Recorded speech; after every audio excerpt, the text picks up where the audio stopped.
The Central Valley ceremony to start construction on a flood protection project. Why these latest efforts could stop people from living underwater. Thanks for joining us here at 5:30. I'm Tony Lopez. And I'm Hunter Sowards. We start with that. $2 billion is going to fund a levee project along 10 Mile Slough here in Stockton. Let's get to your reporter covering San Joaquin County, Carmela Karcher, getting answers on how the work will keep thousands hopefully safe. Carmela.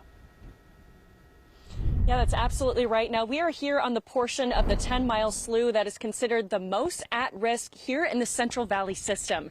Now, behind me is just farmland. So if there's a severe storm that rolls through and it overruns this levee, flooding could impact nearly 235,000 people, making this project essential for the overall safety of Stockton.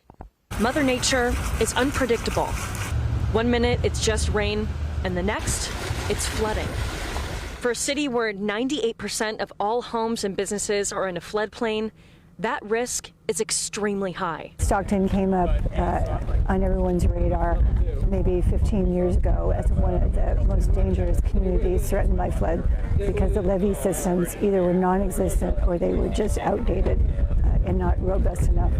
But on Friday, officials from the local to federal level took the first step in making sure that nearly 235,000 people who are at risk stay out of harm's way. How many stories have we heard across the country where people are saying this is the worst rain event that I've ever seen in my 30-year career?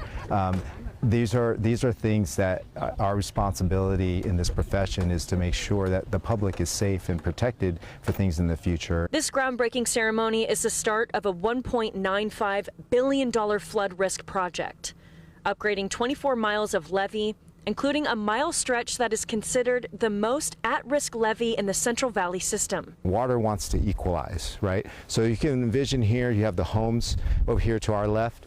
And then when water's up against the levee here, it's always wanting to equalize, and that water will find a pathway underneath or through the existing levee. All to protect Stocktonians from disaster before it's too late. So having this project together is absolutely essential, especially again for a community that right now is more vulnerable to a catastrophic flood than New Orleans was before Katrina. Now, construction on this most at-risk levee will be complete by 2026, while the overall 24-mile project will be complete by 2039.